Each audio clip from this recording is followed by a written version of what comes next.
fe.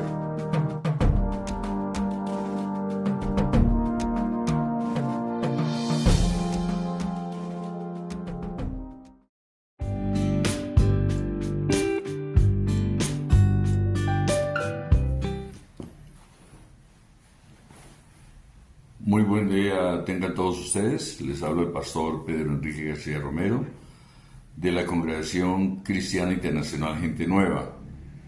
Quería dirigirme a ustedes con una porción bíblica muy interesante que se llama El nacimiento de Jesucristo. Como ustedes saben, estamos adelantando el Evangelio de Lucas, que es justamente el que resume totalmente el sentido del nacimiento, muerte, crucifixión, resurrección de nuestro Señor Jesucristo.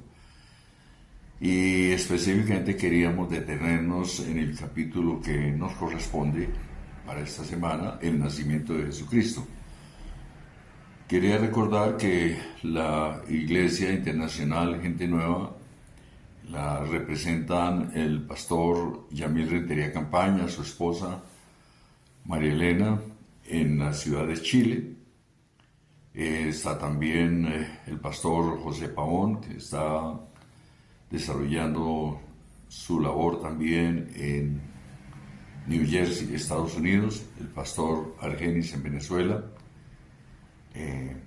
El pastor Wilmer y Cecilia en Guayaquil, Ecuador, y el pastor José Montoya en Zulay, Ecuador. Juntamente nos acompañan en este panel de información y de conferencias también John Lozano, quien es el líder de jóvenes de nuestra iglesia y además un conferencista internacional. Quería entonces aprovechar esta linda oportunidad que ustedes me brindan para comentar algo muy interesante que tiene que ver con el nacimiento de nuestro Señor Jesucristo. Para tal efecto, vamos a mirar la lectura de la semana, el capítulo número 2 de Lucas, del versículo 1 al 20. Dentro de ello, pues vale la pena detenernos ante todo en el versículo 2, del capítulo 2, versículo 12 al 14, y que dice lo siguiente: Esto os servirá de señal: hallaréis al niño envuelto en pañales, acostado en un pesebre. Y repentinamente apareció con el ángel una multitud de las huestes celestiales que alababan a Dios y decían: Gloria a Dios en las alturas y en la tierra paz, buena voluntad para con los hombres. Estos versículos nos dejan ver, juntamente con el panorama que se describe en Lucas capítulo 2 del versículo 1 al 20, algunas circunstancias que antecedieron al nacimiento de nuestro Mesías, el Señor Jesucristo. La primera cosa que se destaca, de acuerdo a la lectura del versículo 1 al 20, es que efectivamente tanto José y María salieron para empadronar al niño, que se había sacado un edicto de empadronamiento, y ellos querían cumplir con esa obligación. Pero cuando están en ese proceso, de momento viene la etapa del alumbramiento. Yo me imagino un poco el escenario tan complicado cuando finalmente José empieza a bregar, a tener angustia con el nacimiento de su bebé, que ya se había cumplido los tiempos de su alumbramiento, como dice la palabra. Pero qué sorpresa tan grande que cuando él está acudiendo a un lugar para que su esposa María pudiera tener al bebé, no encuentran lugar para ellos en el mesón. Así dice la lectura del 2 al 1 al 20. Cuando se habla de que no encuentran un lugar en el mesón, yo me imagino que ellos golpearon varias puertas.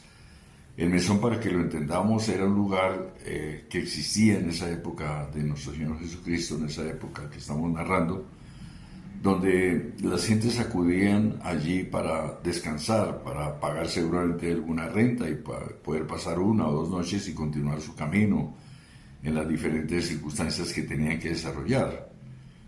Pero dice la Biblia que no se encontró ningún lugar para ellos en el mesón. Entonces, imagínese usted un padre angustiado como José y una María necesariamente buscando un sitio para poder tener su bebé, la angustia que debieron de sufrir. Finalmente lograron encontrar un lugar que se denominó un pesebre. Ese pesebre no era otra cosa más que un establo, un lugar donde pasían los animales, donde los animales comían, bebían, y era un lugar pues con mucho heno, con mucha paja, con muchas circunstancias que rodeaban ese ambiente, no tan agradable el ambiente, me imagino el olor no muy rico, no muy agradable, más sin embargo les tocó finalmente llegar a esa posición de tener que refugiarse en un establo o en un pesebre. Como se nos dice en la escritura, hallaréis al niño envuelto en pañales acostado en un pesebre. Es interesante notar que las puertas se cerraron al Hijo de Dios en las posadas a las cuales ellos acudieron, y por esa razón él nacía en un pesebre.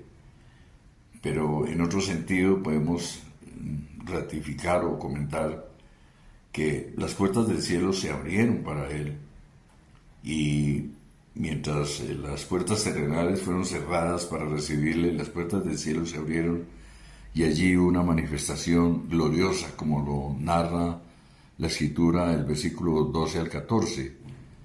Dice que repentinamente apareció un ángel con una multitud de las huestes celestiales que alababan a Dios y decían: gloria a Dios en las alturas y en la tierra paz buena para con los hombres. Allí se da un hecho sobrenatural sin precedentes. Los cielos fueron abiertos, se vieron manifestaciones sobrenaturales. El cielo, me imagino, destellante, las estrellas fulgurantes, unos cánticos, unos coros celestiales impresionantes, unos ángeles del cielo expuestos para que los pastores de la zona los vieran, y desde luego fue muy notorio en toda la zona donde el Señor estaba, donde Dios estaba permitiendo el nacimiento de su Hijo en el pesebre. Y allí desde luego pues acudieron los pastores para mirar esto que estaba pasando. Esto coincidía justamente con el contenido de las Escrituras.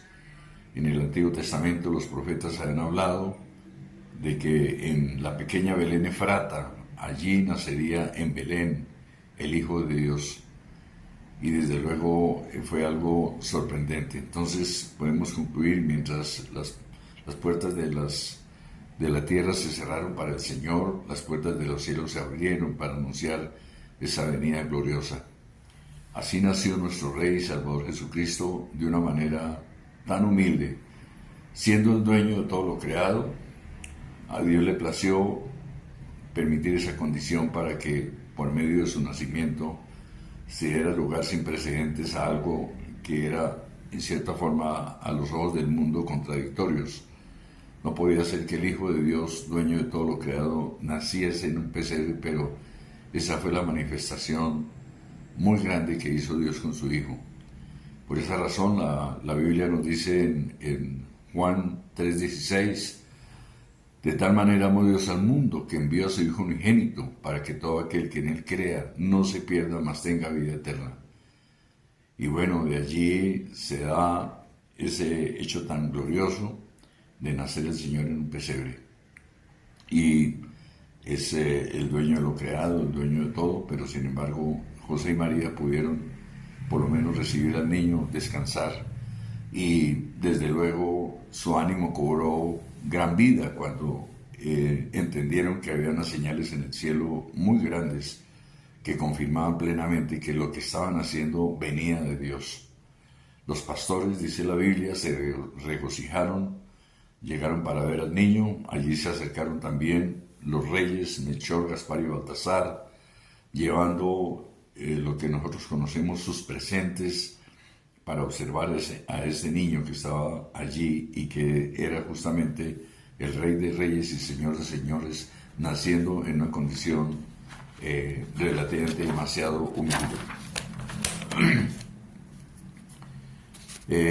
La Escritura nos dice que el que recibe mi nombre a un niño como este me recibe a mí, de acuerdo a Marcos 9:37. Se cuenta la leyenda de un rabí de una pequeña ciudad judía. El pueblo se reunía en la sinagoga en la víspera del Yom Kippur, que es el día de la expiación. Pero cuando llegó el momento de comenzar la reunión, el culto general en esa sinagoga, la fecha más importante del año judío, no encontraron al rabí que tenía que presidir por ninguna parte. Durante el retraso, una joven mujer dejó a su niña en su casa, y cuando dejó a su niña en su casa, la madre pensó que yéndose a participar de esta fiesta de Yom Kippur, su niña iba a permanecer dormida. Seguramente estaba muy agotada la niña y estaba cansada.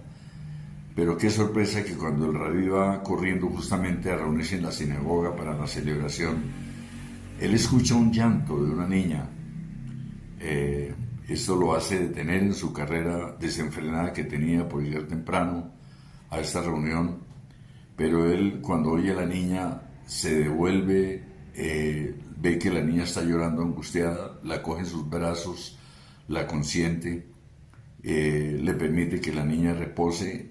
Y es en ese escenario cuando la mamá llega corriendo y encuentra al rabino justamente con la niña sentado, consintiéndola y calmándola para que la niña no llorara y tuviera un tiempo de descanso, de tranquilidad.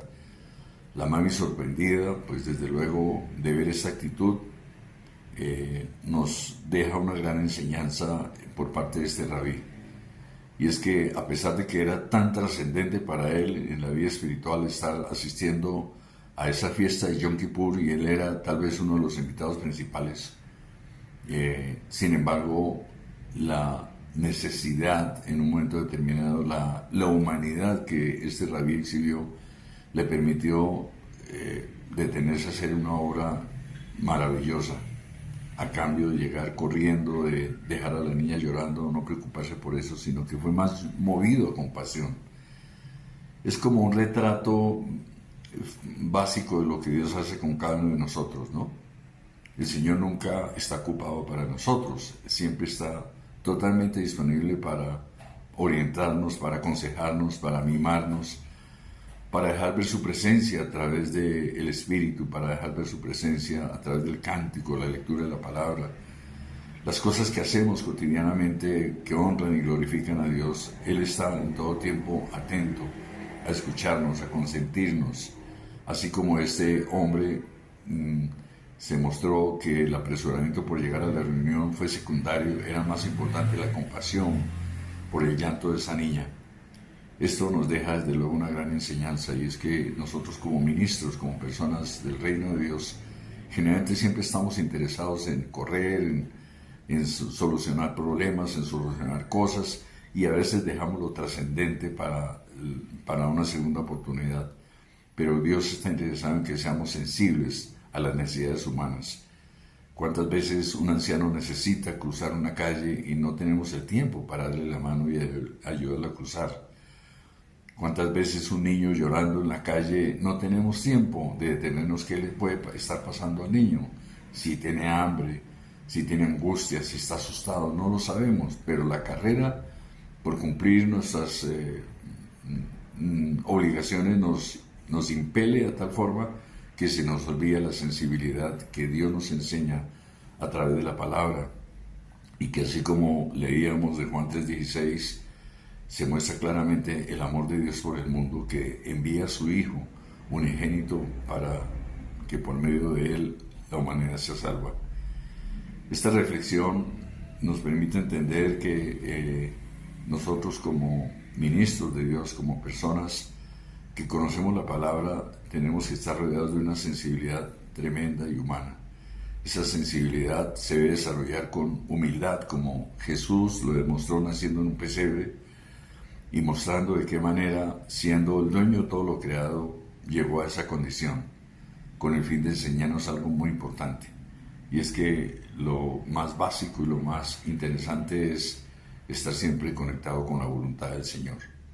Entonces dejamos esta reflexión de este capítulo del nacimiento de Jesús para dedicarnos a meditar justamente cómo Dios permite en un momento determinado ciertas circunstancias para que nosotros seamos sensibles a las necesidades de los demás. Les agradezco mucho su atención y que tengan un muy buen tiempo. El mensaje oído es la semilla para crecer en tu fe. Cualquier inquietud, visítanos en la página www.congregacioncristianagentenueva.com.